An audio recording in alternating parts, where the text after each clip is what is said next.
Tập 8. Quyền Lan. Sư huynh à. Quyền Lan, huynh để cho tôi đi. Huynh để cho tôi đi. Trước khi huynh vẫn chưa bình phục, tuyệt đối đệ không để cho huynh đi đâu. Quyền Lan. Người dân Nhật Bản chúng ta có biết bao nhiêu tín đồ đang trong cống cao tăng của đại đường lại nuôi thêm sự thất vọng, huynh có hiểu không? Đem so với sự đối kháng tinh thần của họ thì sự đau đớn trên cơ thể của tôi có ăn thua gì đâu. Nhưng mà đệ không thể nhẫn tâm. Tuy đệ đã trút bỏ tăng bào, không phải là người xuất gia đệ tử Phật nữa, nhưng mà huynh và đệ là cùng quê mà. Làm sao đệ nhẫn tâm để huynh ra đi khi còn đang lâm bệnh chứ?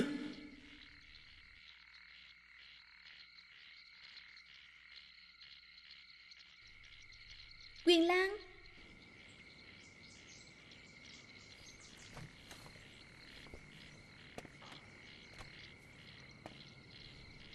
Quyền Lan, huynh hoàn tục. Tôi không hề trách huynh. Quyền Lan.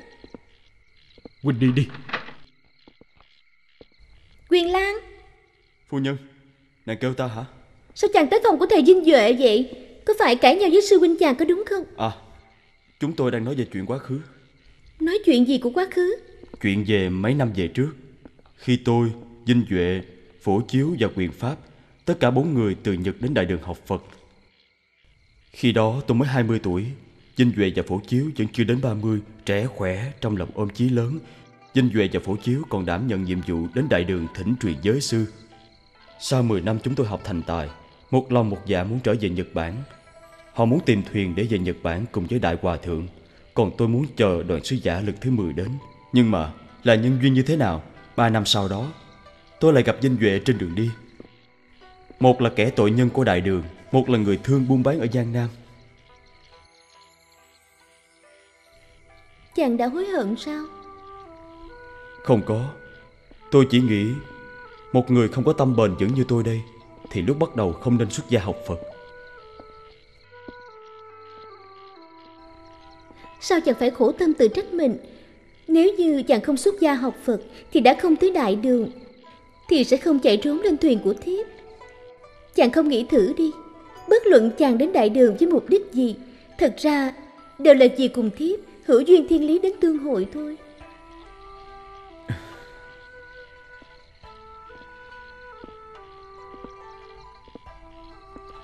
Phu quân, chàng sờ thử đi, nó đạp nữa rồi nè.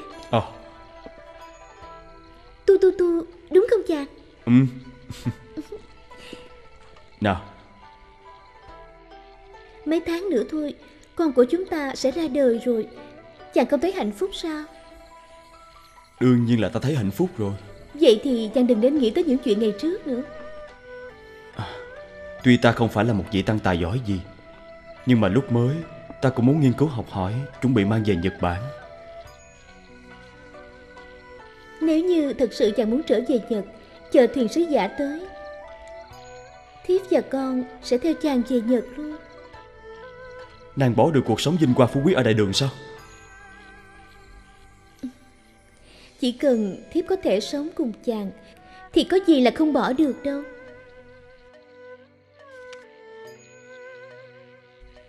Ta không tin. Nàng là con gái duy nhất của họ Ngô, có gia sản lớn như vậy. Trời ơi, chàng đừng suy nghĩ nhiều như vậy. Thuyền của sứ giả Nhật Bản tới Đại Đường vẫn chưa tới mà. Nếu như họ tới? Nếu như họ tới, thiếp sẽ nghe theo chàng.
Quyền Lan, Ngọc Lan, tha thứ cho tôi. Lần này gặp phải đại nạn, may mà hai vị đã ra tay cứu giúp, chăm lo chu đáo, mới khiến cho tôi chết đi sống lại. Ơn đức to lớn đó suốt đời vinh duệ không quên. Quyền Lan, thành thật xin lỗi. Tôi đi về Minh Châu. Giám chân đại sư có ý chí ngất trời đang chờ tôi ở đó. Bất luận thế nào thì chúng tôi cũng phải đến Nhật Bản. Có thể một ngày nào đó chúng ta sẽ gặp nhau ở Nại Lương. Mong hai vị bảo trọng.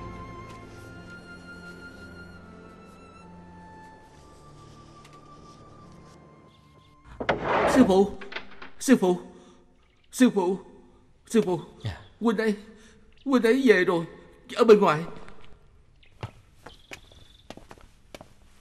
Ai về vậy? Huynh ấy, thầy coi kìa. Vinh Duệ. Sư phụ. Sư huynh. Vinh Duệ, đúng là con rồi. Sư phụ. Mau nè, ngồi xuống đi. Lấy ít nước. Dạ.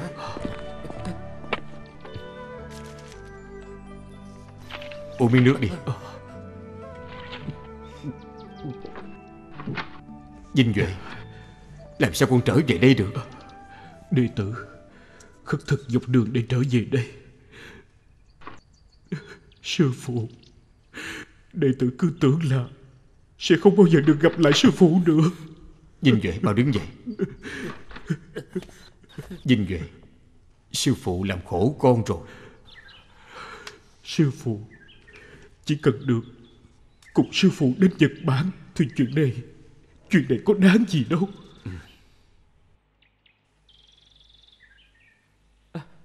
Sư huynh, huynh về rồi hả? Huynh thế nào rồi? Huynh à, huynh sao rồi? Gặp lại được các thầy tôi mừng quá. Bây giờ chỉ chờ sư phụ sớm có ngày đến Đông Độ mà thôi. Nhất định chúng ta sẽ thành công đến Đông Độ. Này các con, hai thầy này để về Phật Pháp mà vượt ngàn trùng khơi. Nơi đất khách quê người, gặp nhiều hoạn nạn, ý chí bất khuất.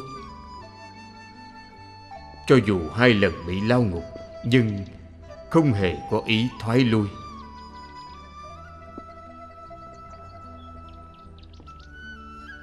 Vinh Duệ, Phổ Chiếu, chỉ cần Nhật Bản có những người như các con là những vị tăng tâm chí kiên cố quên mình vì đạo Pháp, thầy tin rằng nước Nhật Bản nhất định sẽ có ngày Phật Pháp được xương minh.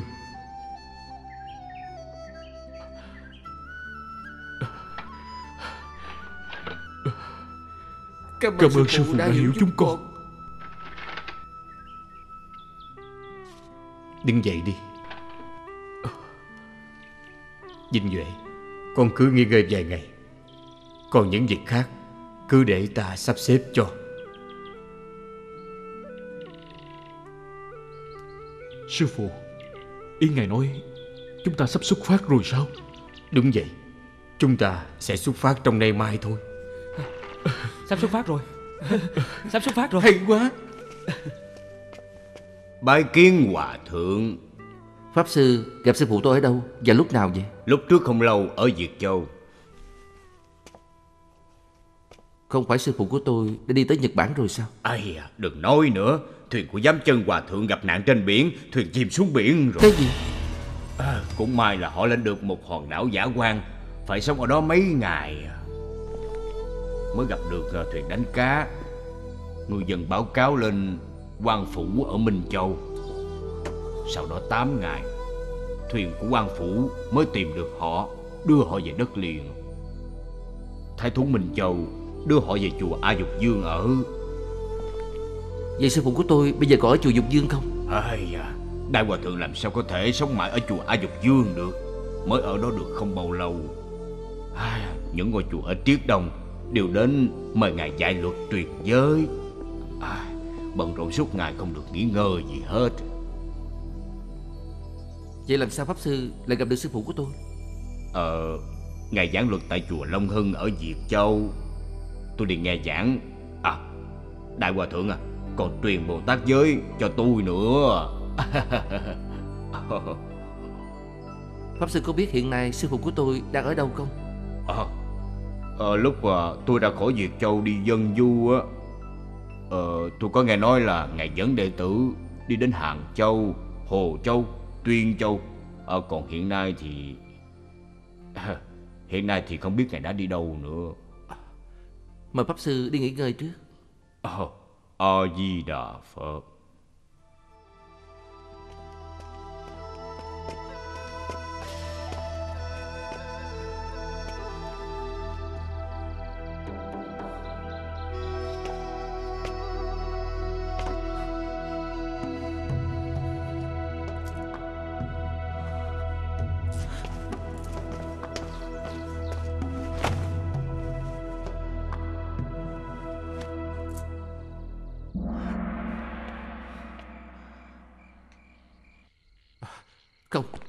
Không thể để ngài phải chịu cực khổ nữa.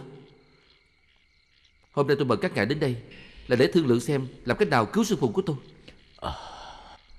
Linh Hữu, thầy là người theo Đại Hòa Thượng học Pháp lâu nhất, cũng là đệ tử mà ngài đắc ý và coi trọng nhất. Chuyện đi Đông Độ, không lẽ khi đó thầy không khuyên Hòa Thượng sao? Tôi khuyên rồi, nhưng mà sư phụ không nghe lời khuyên của tôi.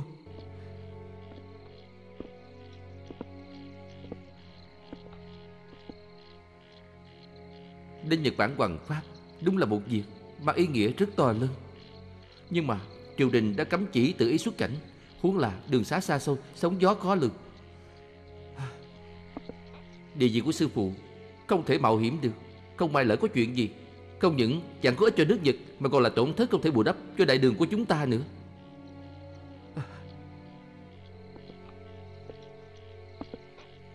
Nhưng mà sư phụ đã phát đại thệ nguyện, nên khi đó tôi không thể nào ngăn cản được ngài.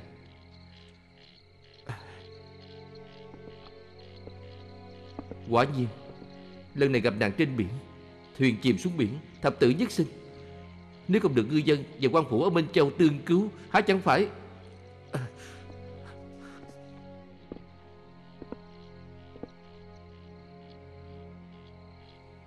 Sư phụ đối với tôi như từ phụ, ân trọng tựa Thái Sơn.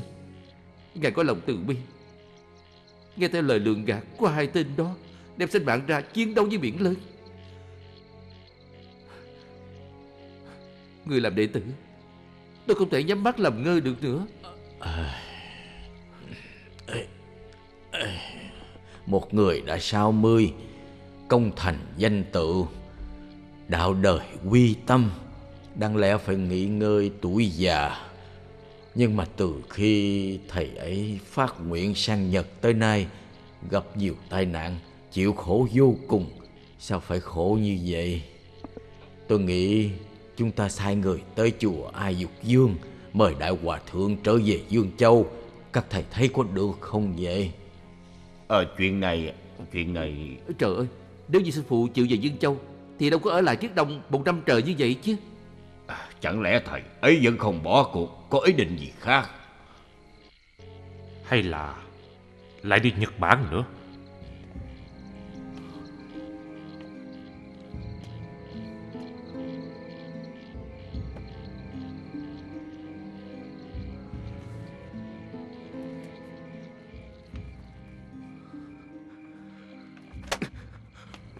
Tôi phải cứu sư phụ. Xin quý thầy hãy cứu sư phụ tôi với. A Di Đà Phật. Pháp Tấn, thầy dẫn theo 2 người đến Phúc Châu để mua thuyền và lương thực trước. Hành động phải bí mật, không được phô trương. Sau khi thầy đi, ta và mọi người sẽ rời khỏi chùa A Dục Dương, đến Phúc Châu gặp nhau, từ đó xuất phát. Ngày mai con sẽ khởi hành. Tất cả mọi việc đều phải kế hoạch rõ ràng, cẩn thận giải quyết. Dạ. Mà đấu thành công.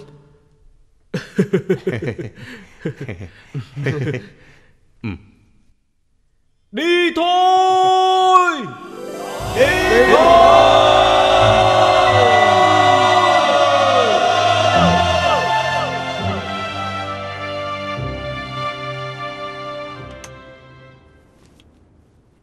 Bây giờ tôi đọc cho mọi người nghe thử. Giám chân vị cao tăng Thạc Đức, chùa Đại Minh Dương Châu, nhận lời mời của hai vị Lưu Học Tăng Vinh Duệ và Phổ Chiếu người Nhật, phát nguyện tới Đông Độ hoằng dương Phật Pháp.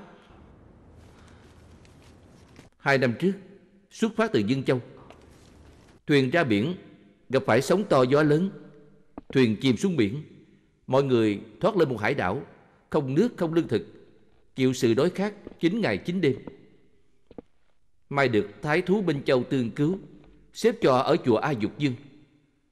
Đại sư thập tử Nhất Sanh đến nay chưa về lại Dương Châu. Tăng chúng ở Giang Hoài ngày đêm mong nhớ. Đại sư tuổi gần 60, thể lực yếu đuối. Nếu tiếp tục đông độ, biển cả mênh mông, sóng to gió lớn, sống chết khó lường. Đại sư là quá chủ ở Giang Hoài, đạo tục quy tâm, lỡ có chuyện gì trong lòng ân hận. Cho nên tôi và các vị hòa thượng cầu xin quan phủ ra tay ngăn cản, và khuyên đại sư hãy trở về Dương Châu, giáo hóa chúng sanh, nghỉ ngơi tuổi già.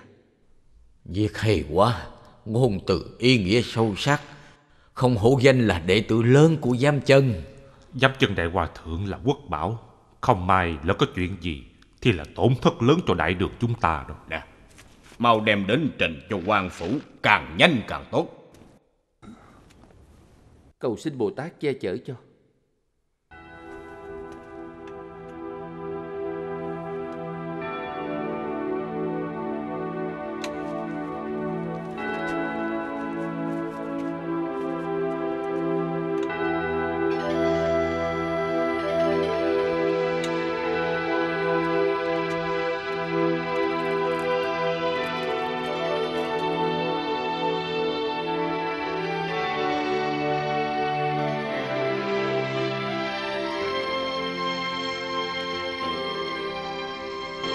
A-di-đà Phật.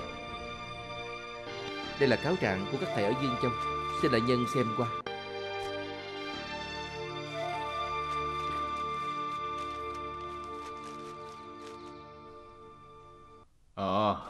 Ba năm trước khi ban đại nhân còn nhậm chức, có giải quyết vụ án Vinh Duệ và Phổ Chiếu người Nhật. Sau đó điều tra ra họ làm thuyền và mua lương thực là để đem cúng dường chùa Quốc Thanh trên núi Thiên Thai. Bây giờ nghĩ lại, đúng là bị nhốt ở trong thùng rồi. Mời các thầy ngồi. Mời. Thật ra chẳng phải là bọn họ đến núi Thiên Thai, mà là đi sang Nhật. Đúng vậy. Cũng may ban đại nhân minh xét đã tịch thu thuyền và lương thực của họ, khiến cho lần thứ nhất đi sang Nhật của họ bị đổ bể.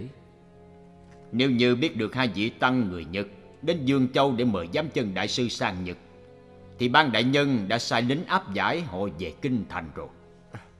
Hiện nay đại hòa thượng vẫn còn ở lại khu vực Triết Đông, không chịu trở về. Chắc chắn sư phụ ở đó để tìm phương tiện tiếp tục sang Nhật. Cho nên xin đại nhân mau sai người cản lại, bằng không sẽ trễ mất.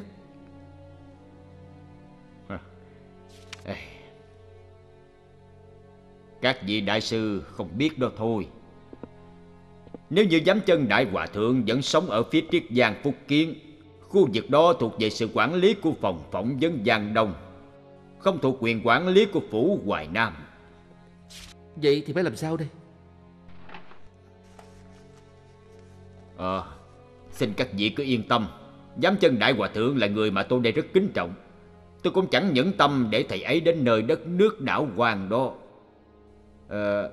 Như vậy đi, tôi sẽ lập tức sai người đem cáo trạng này đến phòng phỏng vấn Giang Đông, giao cho họ xử lý.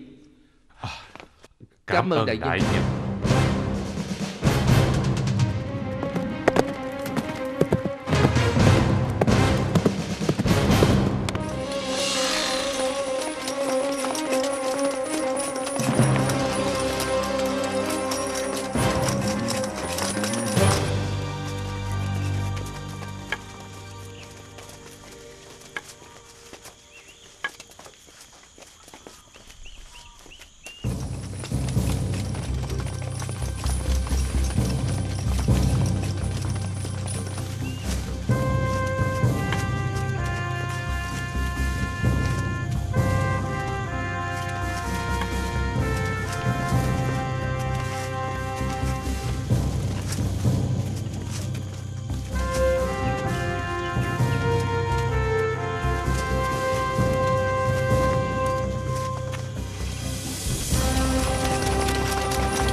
chùa Quốc Thanh, núi Thiên Thai.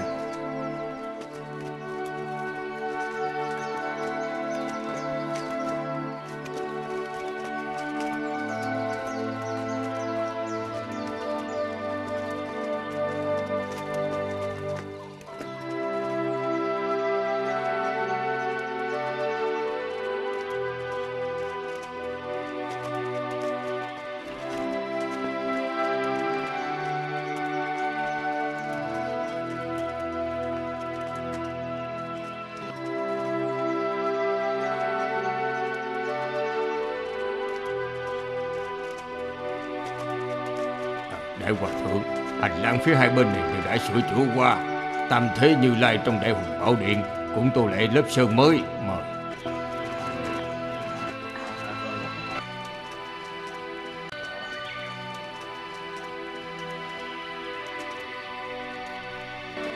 Đại Hòa Thượng, mời.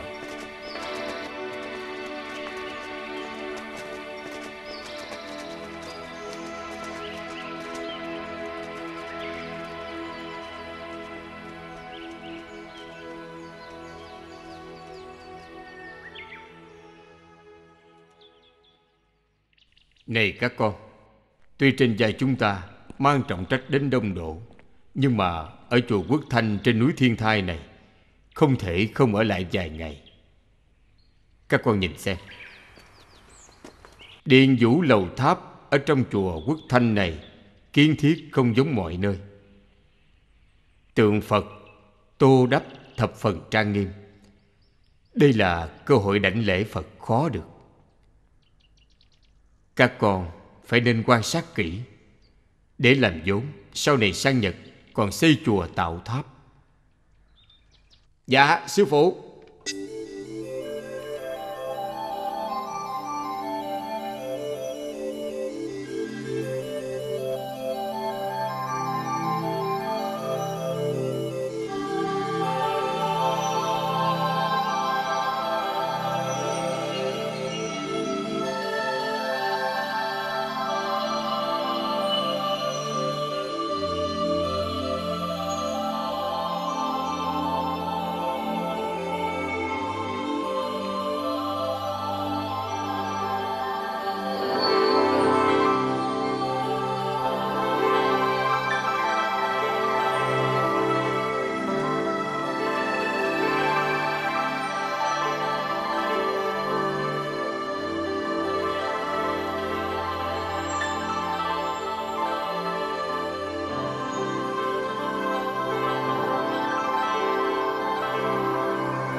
Nhị vị Pháp Sư, có một vị tăng người Nhật muốn gặp các thầy ạ. Ủa, thầy ấy đang ở đâu? Dạ, ở ngoài cổng ạ. Đi. Đi.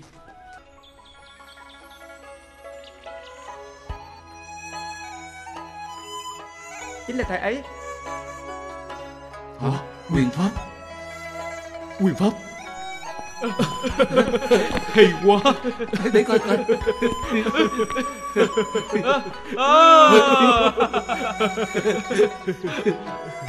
Đúng là mấy huynh rồi. Quyền Pháp à, sao huynh ở đây vậy? Tôi từ Phúc Châu đến Hàng Châu, đi qua núi Thiên Thai. Nghe nói Giám Chân Đại Sư cũng đang ở đây, và còn có hai vị tăng người Nhật. Tôi đoán chắc là mấy huynh rồi. Nè, Hả? có chuyện gì hay là chúng ta vào trong chùa rồi nói vậy? Ơi không cần. Quỳnh coi, ở đây đẹp quá. Có núi có cây, lại còn có tiếng chim hót. Chúng ta ở đây chơi vậy. Được. Được. Được. Mời.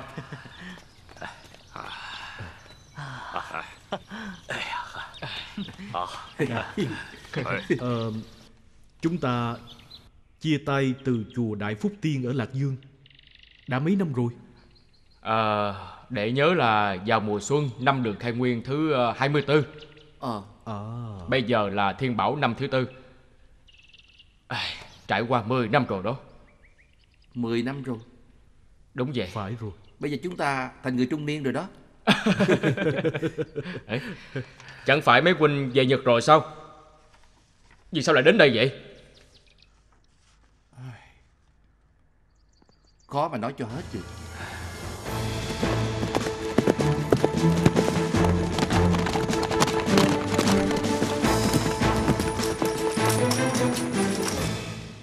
Mấy huynh cũng thật xui xẻo. Đi theo giám chân Đại Hòa Thượng, mỗi lần vượt biển, mỗi lần thất bại. Chuyện này kể ra đúng là thấy kỳ lạ mà. Thầy nói cái gì? Chuyện lạ? Phải, đúng vậy. Thầy nói lạ là sao? Sư huynh à, sư huynh. Sư huynh hả? Huynh nói vậy nghĩa là sao chứ? Huynh nói chúng tôi kỳ lạ. Còn Huynh thì sao? Bao nhiêu năm trời Huynh làm được việc gì? Tôi không làm việc gì hết. Tôi chỉ thích đi thôi. Về phía đông, đến Đôn Hoàng, Tây Vực, thấy được núi tuyết, sa mạc, thấy được ảo ảnh không thật. Về phía nam, đi qua biển, đi đến chân trời góc bể. Tôi nói cho mấy huynh nghe, có một lần đi qua biển rắn. Từ trên thuyền nhìn xuống, không thể tưởng tượng, toàn là rắn thôi. Đại đường à, đất nước này rộng lớn quá, không thể đi hết được. Quyền Lan. Ủa, Quyền Lan đâu? Sao Quyền Lan không đi cùng mấy huynh vậy?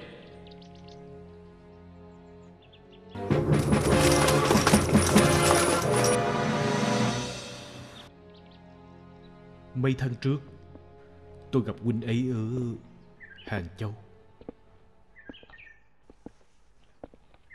Huynh ấy ở chùa nào trong Hàng Châu?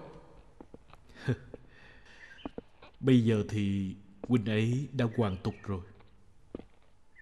Hoàn tục? Huynh ấy lấy con gái của một thương gia đại đường, để tóc dài rồi trút bỏ tăng bào.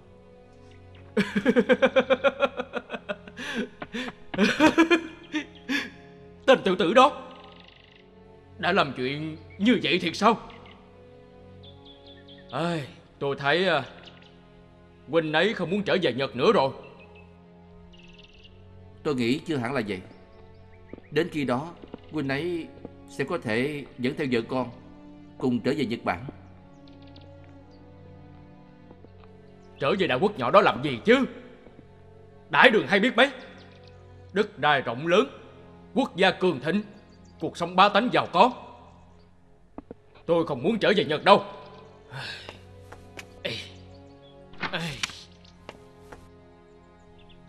Thầy đừng quên rằng thầy là một người Nhật. Người Nhật? Người Nhật thì bắt buộc phải trở về Nhật sao? Vậy thì thầy ở lại đây vĩnh viễn đi. Sau đây đừng bao giờ tìm chúng tôi nữa. Tạm biệt. Đừng. Chia tay 10 năm mới gặp mặt ở đây, sao lại vô tình như vậy chứ? Xin lỗi. Đến bây giờ thầy vẫn chưa hiểu được sao? Thôi được rồi, tôi sẽ nói thẳng cho thầy biết. Mục đích căn bản của Phật Pháp là giải cứu độ chúng sinh còn đang mê làm đau khổ. Nếu như chỉ muốn giải thoát cho chính mình mà không thể cứu độ chúng sanh thì công đức không thể được viên mãn. Đại sư huynh à, ngay bản thân huynh cũng vẫn chưa giải thoát, thì làm sao đi cứu độ chúng sanh đây? Hơn nữa, chúng sanh của nước Nhật là chúng sanh, chẳng lẽ chúng sanh của Đại Đường không phải là chúng sanh sao?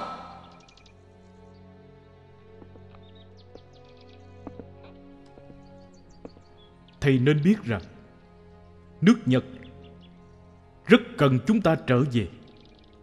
Thầy có suy nghĩ qua không? Cũng có thể. Có thể một ngày nào đó để chán đi rồi sẽ lên thuyền trở về Nhật Bản. Vinh Duệ, Phổ Chiếu, đến khi đó nhất định nhị vị sư huynh phải ra bờ biển đón đệ nha.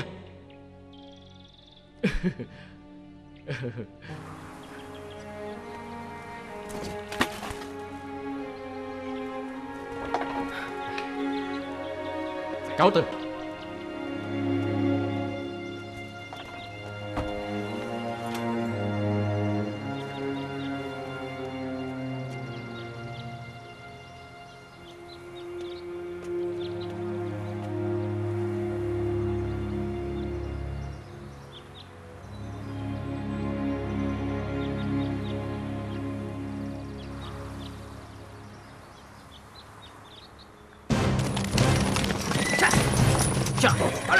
Mau lên. Mau. Nhanh lên. Mau lên. Mau lên. Dạ.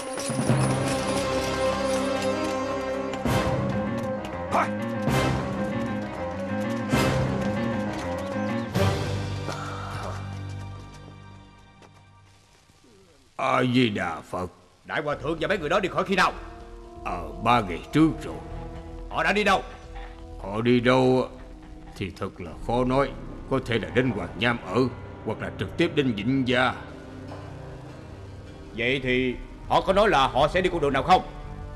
Đại hòa thượng cùng phái đoàn thường xuyên trèo đèo vượt suối, đi đường núi, đi đường nhỏ, quý vị khó mà đuổi theo kịp. Cho dù có bay lên trời, ta cũng không tin là không đuổi theo kịp họ. Đi. Sư phụ.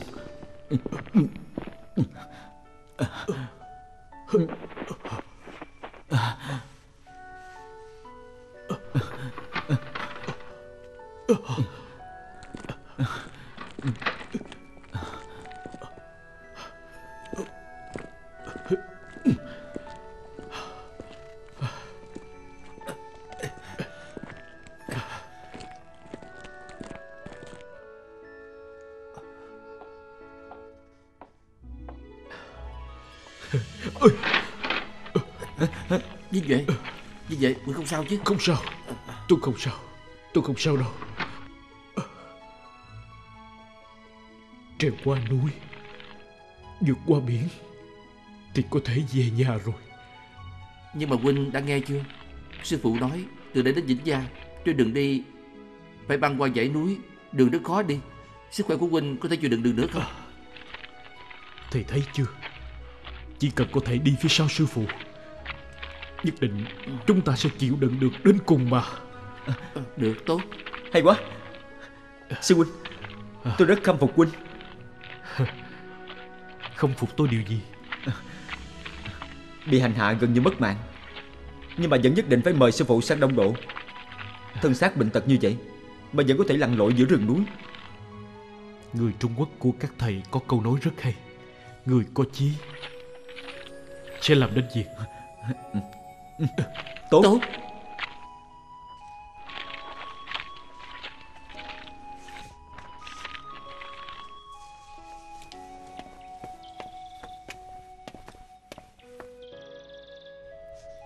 A Di Đà Phật. Thuyền thì ông đừng lo, vài ngày nữa là có thôi. Bây giờ chỉ coi thuyền trưởng của ông. Tôi cần 18 vị thủy thủ, người nào cũng phải to khỏe. Mấy người hôm qua ông dẫn tới ốm yếu quá không được đâu. Ê, thầy không nên xem thường họ. Nhìn bề ngoài họ ốm yếu như vậy, nhưng thực sự người nào cũng mạnh mẽ hết á, và dặn kinh nghiệm nữa. Đã đi nhiều nơi như A Nhi, Nại Ba đều có đi qua. Vậy hả? Lần này chúng tôi muốn đi về hướng Đông Bắc. Vào mùa này thuyền đi đa số đều nghịch gió. Tốt nhất là chọn thủy thủ mạnh khỏe. Chỉ cần 8-9 người cũng được rồi. Được rồi, tôi sẽ tới nơi khác cho một số người mạnh khỏe tới. Còn về giá tiền, nếu như ông nhận thì chúng ta sẽ giao kèo. Tôi lập tức đưa tiền đặt cọc cho ông. Giá tiền mà, chúng ta dễ nói thôi. Tôi muốn coi quý vị mua thuyền như thế nào. Mau thả dây thừng xuống đây, sư phụ chúng tôi muốn đến xem thuyền kìa. Nhanh lên, nghe rõ chưa? Tôi nghe rồi. Từ đây đến Vĩnh Gia thì sắp đến Phúc Châu rồi. Sư phụ, không biết Quỳnh Pháp Tấn đã mua được thuyền ở Phúc Châu chưa? Lần này đến Phúc Châu mua thuyền chắc chắn là dễ dàng hơn là ở Dương Châu. Hơn nữa Pháp Tấn làm việc rất chu đáo cẩn thận. Ta tin thầy ấy không phụ sự mong chờ của chúng ta đâu. Các con cứ yên tâm đi. Mấy ngày này đi đường các con đều đã mệt mỏi. Con muốn ở lại Hoàng Nham nghỉ ngơi vài ngày không? Sư phụ, chúng con không mệt, không cần nghỉ ngơi đúng không? Sư phụ, chúng con không mệt đâu. Mấy ngày nay thời tiết rất đẹp. Con nghĩ chỉ bằng chúng ta mau chóng lên đường để đến Phúc Châu sớm. Các con đều muốn lên đường ngay. Vậy thì chúng ta không ở lại đây nữa. Sư phụ, sức khỏe sư phụ chịu đựng được không? Ta không sao hết. Tối nay chúng ta đi nghỉ sớm. Sáng sớm ngày mai chúng ta sẽ rời khỏi chùa Thiền Lâm. Chùa Thiền Lâm.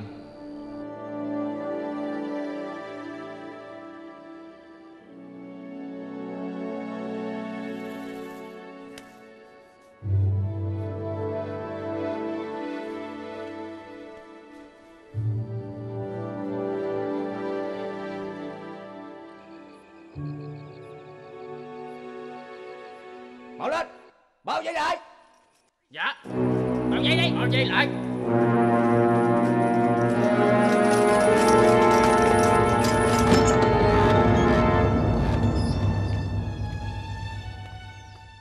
Hòa thượng, làm phiền rồi. A Di Đà Phật. Lão Nạp là trụ trì chùa này. Các hạ dẫn lính đến bao vây bổn tự. Xin hỏi có chuyện gì? Xin hòa thượng tha thứ. Bổn quan muốn gặp giám chân đại hòa thượng ở Dương Châu. Bần tăng chính là giám chân. Có chuyện gì vậy? Đại hòa thượng, chúng tôi dân lệnh hộ tống ngài trở về Dương Châu. Hả? Về Dương Châu à? Bần tăng dẫn chúng đệ tử dân du tứ phương giảng dạy truyền giới, làm nhiệm vụ của người con Phật. Vì sao phải trở về Dương Châu? Bổn quan chỉ thừa lệnh của đại nhân phòng phỏng vấn Giang Nam để làm việc. Còn những việc khác thì bổn quan không được rõ lắm. Là áp giải à?